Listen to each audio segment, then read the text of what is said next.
Halo para pecinta film, kali ini aku Day dari channel Rekap akan merekap sebuah film animasi yang menceritakan tentang petualangan yang dikemas dengan banyak hal konyol, serta menceritakan ikatan persahabatan antara robot yang telah diprogram dengan seorang remaja yang mempunyai otak brilian, dengan judul film Big Hero 6. Tanpa berlama-lama, kita langsung saja ke ceritanya. Cerita dimulai di sebuah gang kecil di kota San Francisco. Terjadi pertarungan robot antara dua orang dengan pemenang sebuah robot hitam milik Yama.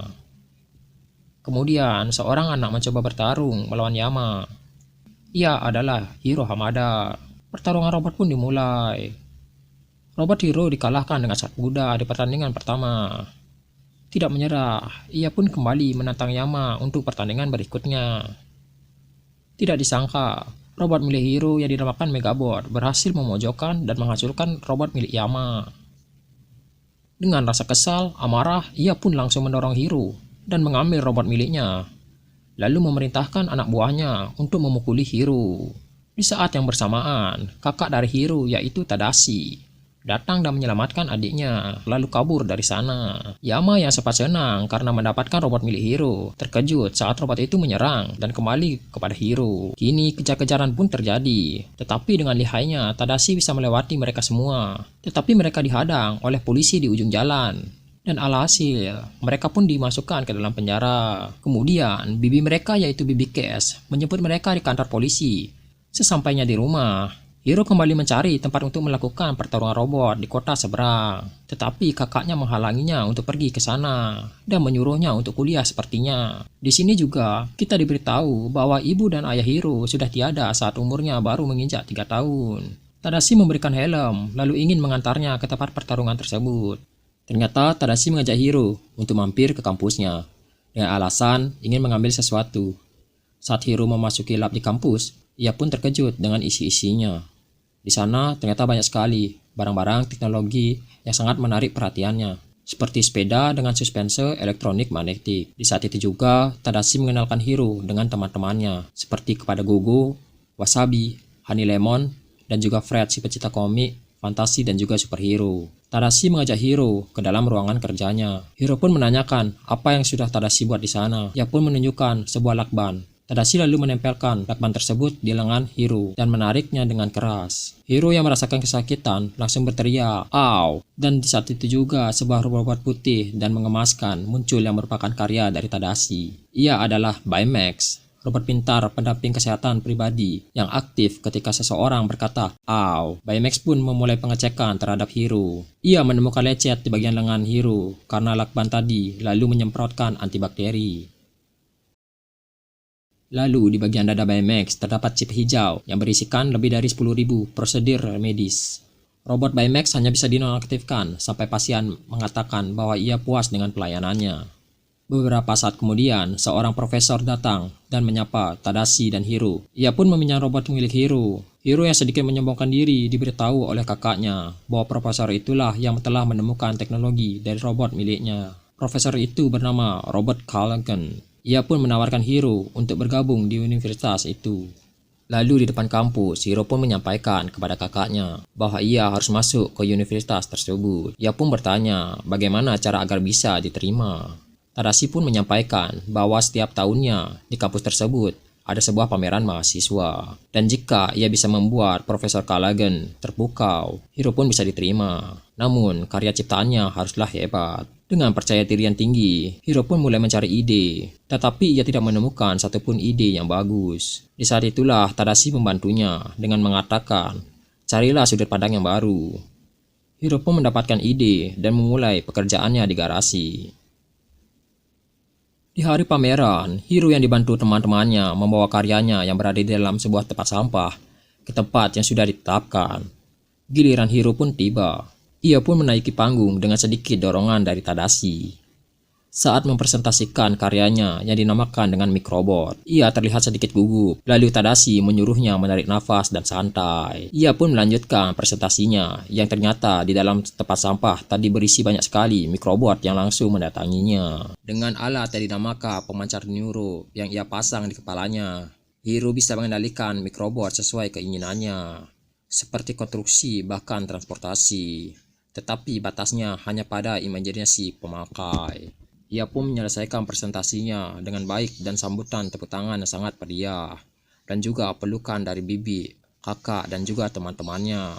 Di saat itu pula seorang pengusaha bernama Cray ingin mikrobotnya ada di perusahaannya. Tetapi Profesor Callaghan memotong pembicaraannya dengan mengatakan penemuan Hiro sangatlah bagus dan memberi pilihan pertama untuk Hiro bisa terus mengembangkannya atau bisa menjualnya. Hiro pun menolak tawaran dari Mr. Cray untuk menjual mikrobotnya, dan Mr. Cray pun pergi. Kemudian Profesor Callaghan memberikan surat penerimaan mahasiswa. Setelah pameran selesai, Baby Cash mentraktir mereka di kafe miliknya. Sementara Tadashi dan Hiro mengatakan akan segera menyusul, dan Baby Cash pun memeluk mereka berdua. Di sebuah jembatan, Hiro dengan percaya diri berpikir bahwa Tadashi akan memujinya. Tetapi Tadashi memberitahu bahwa resleting Hiro terbuka selama acara berlangsung. Tadashi mengucapkan selamat kepada Hiro, dan Hiro pun berterima kasih kepada Tadashi karena tidak membiarkan dirinya menyerah. Tiba-tiba, suara alarm yang diikuti dengan teriakan terdengar. Tadashi dan Hiro pun berlarian, dan ternyata gedung pameran itu yang terbakar. Lalu Tadashi menghampiri seorang wanita. Wanita itu mengatakan bahwa Profesor Callaghan masih terjebak di dalam gedung tersebut. Tanpa pikir panjang lagi,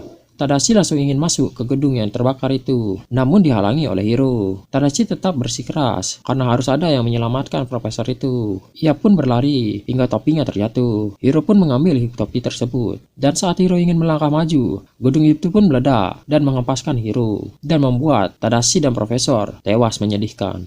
Teman-teman Hiro dan Tadashi datang melayat ke rumah mereka. Tetapi Hiro hanya berdiam diri sendirian karena luka akibat kehilangan orang yang paling berharga baginya. Hari demi hari ia lewati dengan rasa sedih yang sangat mendalam. Bibinya menyapa Hiro serta membawakannya sebuah makanan. Dan belum terlambat bagi Hiro untuk mendaftarkan dirinya ke universitas tersebut. Saat Hiro membuka komputernya, ia mendapatkan pesan video dari teman-temannya yang bertanya bagaimana kabarnya dan memberikan semangat kepada Hiro. Kemudian, ia mematikan komputernya sambil mengambil formulir universitas tersebut, lalu ia membuangnya.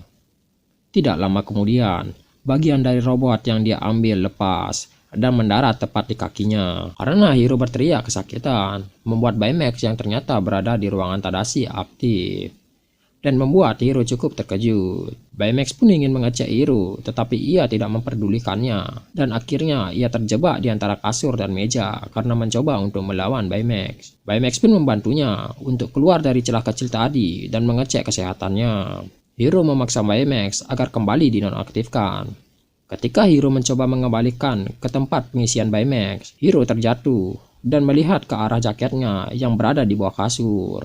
Ia menemukan mikrobotnya bertingkah aneh dan ia mengira mikrobot itu telah rusak. Baymax yang penasaran kemana mikrobot itu ingin pergi, lalu pergi keluar untuk mencari tahu. Hiro melihat keluar jendela dan melihat Baymax sudah di jalan raya dan lalu mengejarnya.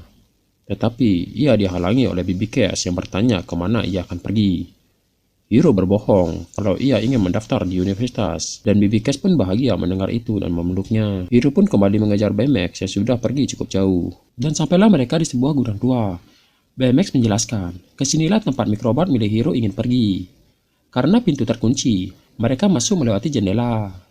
Baymax yang kesulitan masuk mengempeskan badannya, dan Hiro pun menariknya. Sembari menunggu Baymax memompa badannya kembali, Hiro maju sendirian ke dalam gudang tersebut. Disitulah ia melihat mikrobot diproduksi dengan jumlah yang sangat banyak, hingga membuatnya terkejut. Dan di saat ia melihat sebuah papan berisikan clipping, Baymax mengejutkan Hiro dari belakang. Tidak disangka, mikrobot yang telah diperbanyak itu pun aktif, membuat Hiro dan Baymax harus lari karena merasa terancam. Hiro menyuruh Baymax menendang dan memukul pintu agar mereka bisa keluar, tetapi usaha mereka sia-sia. Hiro dan Baymax mencari jalan lain agar bisa keluar dari sana, yaitu melewati jendela tempat mereka masuk, dan mereka pun berhasil keluar. Setelah mereka berhasil keluar, Hiro dan Baymax pergi ke kantor polisi untuk melaporkan kejadian yang mereka alami. Tetapi, polisi tersebut tidak menganggap penting hal itu. Di saat yang bersamaan, baterai Baymax habis saat ingin membantu Hiro untuk menjelaskannya. Polisi itu pun ingin memanggil orang tua Hiro, tetapi Hiro langsung kabur dari kantor polisi lalu pulang ke rumah. Hiro kebingungan karena kejadian tadi. Baymax menanyakan kemana perginya Tadashi dan kapan ia akan kembali.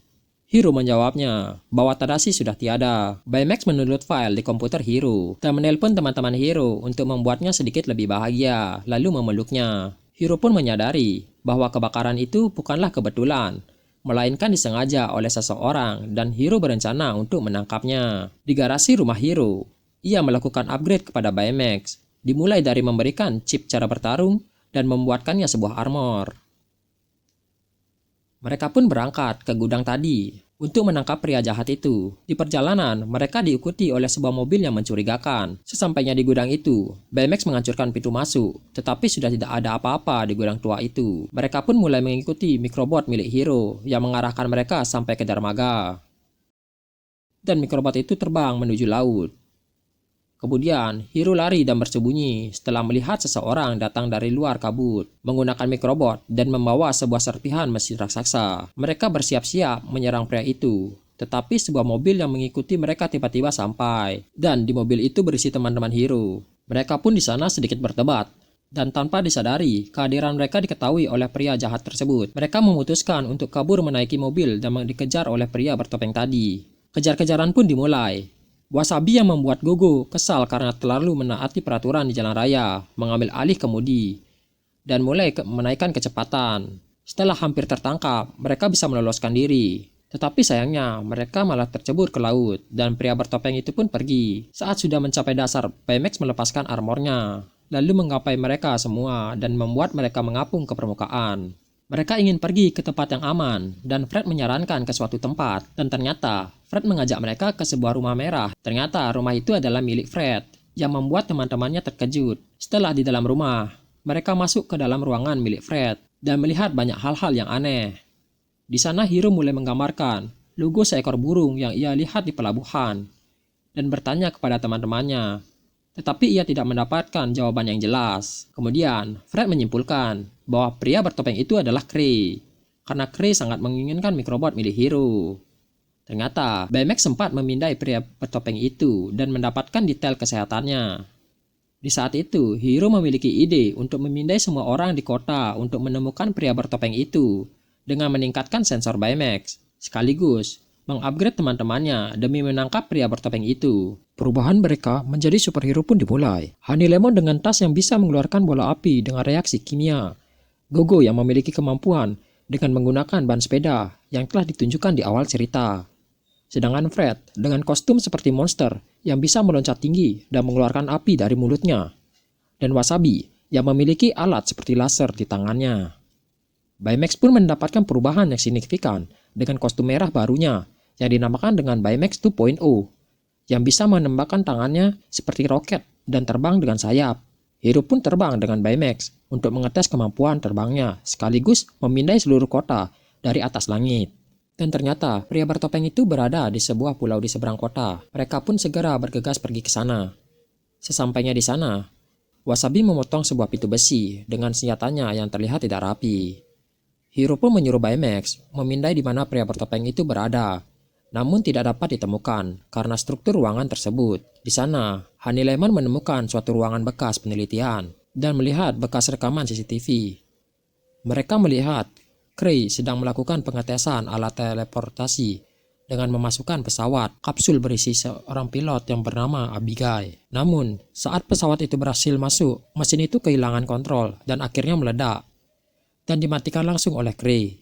Saat ingin dicari tahu lebih dalam, pria bertopeng muncul dan melemparkan reruntuhan kepada mereka. Untungnya, Baymax mampu menahan dan menghancurkan batu runtuhan tersebut. Dan pertarungan pun dimulai. Hiro dan teman-temannya kewalahan menghadapi pria bertopeng itu. Kemudian Hiro tanpa sengaja menabrak pria bertopeng itu. Dan topeng pria itu pun terlepas. Ternyata ia adalah Profesor Callaghan yang membuat Hiro sangat terkejut. Ternyata Callaghan menggunakan mikrobot milik Hiro untuk bisa selamat. Hiro yang terpukul karena kakaknya Tadashi masuk ke dalam gedung untuk menyelamatkan Callaghan, memerintahkan Baymax untuk menghabisi Profesor Callaghan. Baymax yang awalnya menolak chip yang telah dipasang Tadashi dilepas oleh Hiro, yang hanya menyisakan chip bela diri yang membuat Baymax menjadi mesin pembunuh. Teman-teman mereka mencoba untuk menghentikan Baymax dan berhasil mengembalikan kesadaran Baymax dengan memasang kembali chip buatan Tadashi. Sayangnya, Profesor Callaghan berhasil kabur. Hiro yang merasa kecewa lalu meninggalkan teman-temannya di pulau itu dan bergegas pulang untuk memperbaiki sensor Baymax. Sesampainya di rumah, Hiro memperbaiki helm Baymax dan mencoba untuk mengeluarkan chip milik Tadashi, tetapi tidak bisa. Di saat itulah Baymax memutar rekaman percobaan Tadashi untuk membuat Baymax. Hiro pun bersadar dan meminta maaf kepada Baymax. Di saat yang bersamaan, teman-teman mereka datang dan berjanji akan menangkap Profesor Callaghan dengan cara yang benar. Hiro pun meminta maaf. Mereka juga menemukan sesuatu di pulau tersebut. Itu adalah sisa rekaman CCTV yang belum Hiro sempat lihat. Ternyata Profesor Callaghan berada di sana juga saat kejadian, dan pilot pesawat yang terjebak akibat mesin teleportasi yang rusak itu adalah putrinya. Di acara pembukaan Kritek, Profesor Callaghan datang dan menyerang Kree dengan menuntut balas dendam karena membuat putrinya menghilang. Profesor Callaghan juga membawa serpihan alat teleportasi dan menyatukannya dengan membuat mesin itu aktif kembali dan menyedot semua yang ada di depannya. Hiro dan teman-temannya datang untuk melancarkan ceramah dan berharap Profesor Callaghan mau menyerah. Tetapi Profesor Callaghan tidak menanggapi mereka dan mulai menyerang. Hiro dan teman-temannya kembali kewalahan menghadapi Profesor Callaghan. Sampai Hiro hampir tersedot ke dalam portal tersebut. Hiro menyuruh teman-temannya untuk melihat perspektif lain untuk melawan Profesor Callaghan. Dan akhirnya mereka berkumpul dan mendapatkan sebuah rencana, yaitu dengan menghancurkan mikrobotnya yang mengakibatkan mikrobot itu tersedot ke dalam portal. Kemudian, mereka membuat kabut asap yang menghalangi jarak pandang Profesor Callaghan agar bisa menghancurkan mikrobot tersebut. Alhasil, mikrobot milik Profesor Callaghan habis dan membuat ia tidak bisa berbuat apa-apa. Lalu, Baymax mengambil dan menghancurkan topeng yang mengendalikan mikrobot tersebut. Portal pun terjatuh, tetapi masih menyedot semua yang ada di depannya. Mereka pun membiarkan portal itu meledak sendirinya dan kabur dari sana. Tetapi Baymax malah memindai bahwa ada kehidupan dari alat teleportasi tersebut yang diyakini oleh itu adalah Abigail. Dan mereka pun masuk lalu menolongnya. Saat masuk ke dalam, mereka dihadapkan dengan berbagai rintangan. Tetapi mereka bisa menghindarinya. Mereka bisa menemukan kapsul yang berisi putri dari Profesor Callaghan dan membawanya kembali. Namun, saat sudah hampir sampai, mereka dihantam oleh reruntuhan yang membuat kostum Baymax hancur dan roket tidak bisa bekerja. Di sanalah Baymax mengorbankan dirinya demi keselamatan Hiro dan Abigail menggunakan roket di tangannya. Hiro yang sangat sedih, tidak ingin kehilangan seseorang yang ia sayangi lagi. Dan akhirnya ia memeluk Baymax dan pergi meninggalkan Baymax dengan rasa sedih. Hiro dan Abigail pun berhasil selamat, namun tidak untuk Baymax. Profesor Callaghan ditangkap, lalu Hiro dan teman-temannya pergi dari tempat itu. Beberapa hari berselang, mereka melanjutkan hidup dengan normal dan kembali bersekolah. Hiro yang masih menyimpan tangan robot milik Baymax menyadari bahwa ada chip milik Tadashi yang digenggam oleh Baymax dan memutuskan untuk membuat ulang Baymax, dan pada akhirnya Baymax kembali seperti sedia kala, lalu Hiro pun memeluknya. Di akhir film, kita diperlihatkan aksi mereka sebagai superhero bersama. Tanpa kita sadari, kita telah berada di ujung cerita. Aku mengucapkan banyak terima kasih buat kalian yang telah mendengarkan aku bercerita dari awal hingga cerita berakhir. Jadi, buat kalian yang memiliki rekomendasi film-film lainnya, bisa ditulis di kolom komentar. Oke, sampai jumpa di video rekap lainnya. Aku Day dari channel Rekap. Cabut. Bye.